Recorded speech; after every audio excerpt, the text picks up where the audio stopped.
All about asking what if. What if I was an alien space pilot named Kridge? What if I were a Pokemon or a dandelion or a witch? What makes those characters who they are? I love asking myself what if. And it's not just when I'm putting together a Halloween costume that I ask myself, what if? I'm constantly thinking about how others might feel, and this is a big part of my emotional intelligence. Wikipedia defines intelligence as the ability to perceive or infer information and to retain it as knowledge to be applied towards adaptive behaviors within an environment or context. Asking myself what if is one way to perceive and infer emotional information. But what is an adaptive behavior in the context of emotional intelligence? What's the goal of having emotions? Emotions are a reaction to the world. We feel angry when something seems unfair. We feel afraid when something seems unsafe. We feel sad when we no longer have a thing that we wanted. We feel disgusted when something might make us sick. And we feel happy when we want more of something. When I'm feeling a strong emotion, I come back to these definitions because they help me know what to do with my emotions. If I trip over a toy my niece left in the middle of the hallway, I could express my anger and scream at her for leaving the toy there. But that doesn't fix the unfairness. Instead, maybe we could talk about why she left the toy there and give her easier places to drop her toys that weren't in the way, or practice putting stuff away. Emotions are a way of flagging things that happen to us and prompting us about how to respond. Emotional intelligence is knowing how to go to the root of a problem and fix what's unfair rather than just acting on the anger. But how is this connected to spirituality? One of the most spiritual places in my life were the buses on the way back from speech meetings in high school. I was always exhausted and the bus was humming warm, the heater and the engine almost stifling in their noise. Beyond the windows, snowbanks blurred past. I'd eaten nothing but sugar for the last few hours. I don't remember how the conversations began, but there were more than one time my teammates and I started psychoanalyzing each other. I remember bouncing in my seat at the chance to tell my friends who I thought they were and at the chance to be seen, to know what others thought of me. Being on the bus after a speech meet was a magical place, a place where the usual limits of what you could talk about came down. Nowadays, I don't think I would be able to connect in the same way. I worry too much about hurting people. I'm more comfortable writing or at least practicing what I'm going to say first. I avoid telling people who they are anymore. Before I wrote this talk, I thought I'd gotten more emotionally intelligent after high school. Even that specifically, my rule of not telling people who they are was the most intelligent move.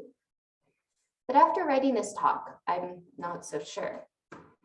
If emotional intelligence is always the careful, logical, risk-averse voice, it cuts us off from spirituality, from the real work of being in the moment, of hearing a song that moves your feet to dancing without your permission, of laughing so hard you can't breathe. It's easiest for me to rationalize my emotions. Fear is about when something feels unsafe, so just fix what feels unsafe. It's probably snow falling off the roof rather than a home invader.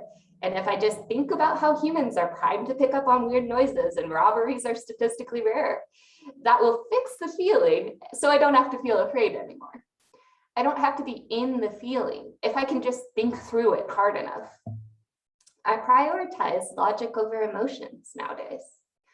It might get me good results a lot of the time, but it's not the most emotionally intelligent way to live.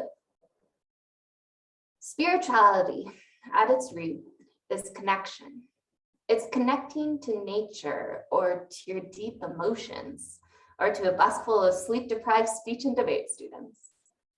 And emotional intelligence, at its best is being able to feel your feelings. It doesn't feel like that's an adaptive behavior in and of itself, but we cannot connect to anyone else if we can't be honest about who we are and the complicated feelings we have. I believe that there's a place for rationalization in emotional intelligence. It can be really helpful to recognize that, oh, I'm angry because I haven't eaten anything in 6 hours. And I don't think feeling your feelings has to look like screaming or smashing plates. It's enough to just say, I'm angry. Oh, here we are. And maybe that's because you're hungry, or maybe that's because the world is a deeply unfair place, or maybe both.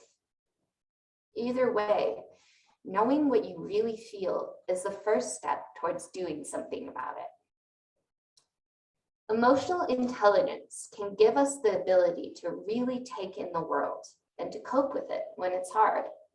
It can give us the ability to handle a disagreement without destroying our own emotional state.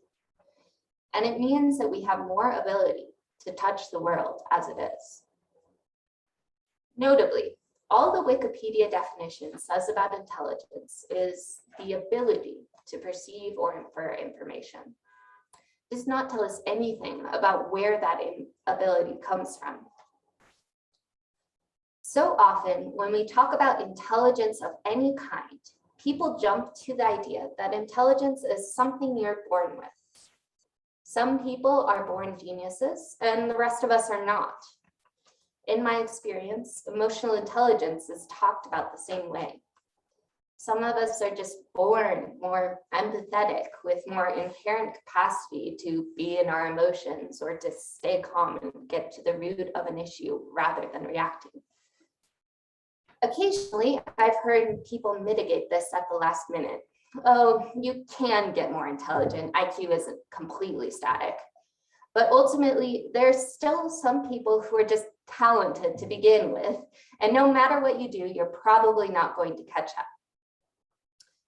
I believe that there are some small differences in where we start out with intelligence of any kind, but these differences are magnified by our experiences. Let's say a friend and I take an art class. During the first class, my lines are just a little smoother and my proportions are a tiny bit more accurate. The art teacher compliments my work and doesn't mention my friend's work. I go home feeling good about art. In the next class, I find it slightly easier to pick up lessons on how to draw a single point perspective. It only takes me 5 tries to get something pretty close to accurate. My friend would pick it up if they tried 8 times, but they were already discouraged by the first class where the teacher ignored them, and they don't have time to try out perspective 8 times.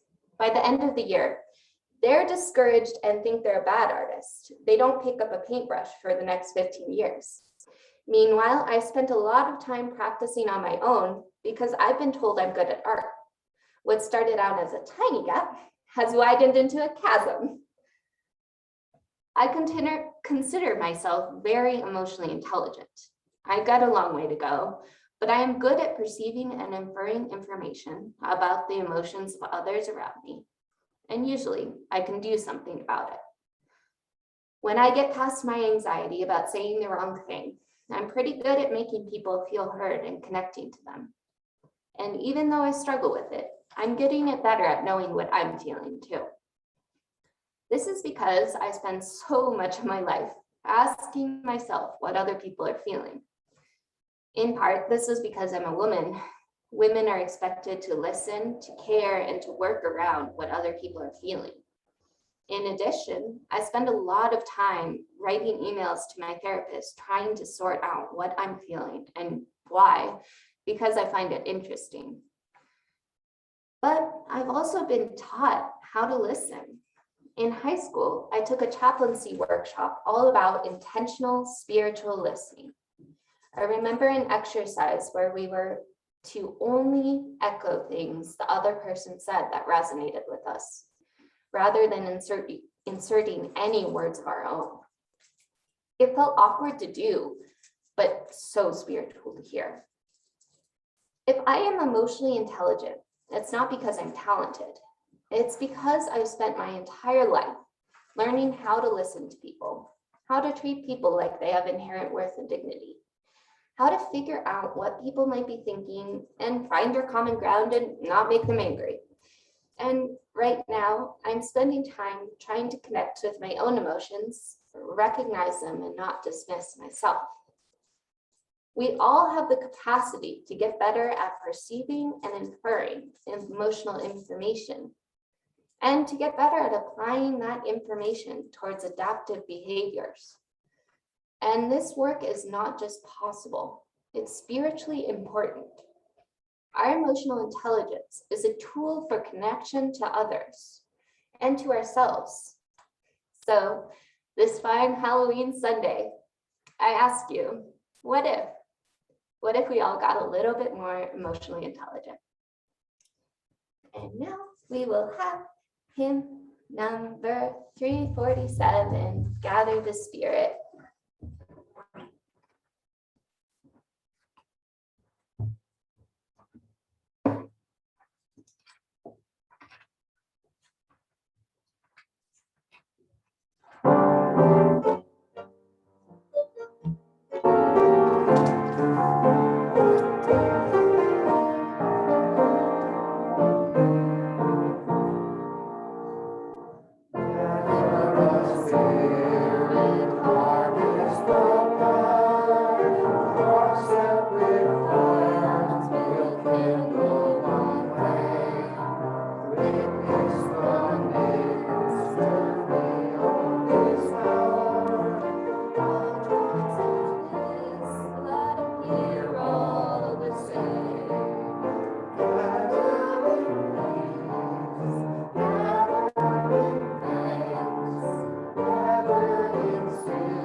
And now, Victor, lead the offering.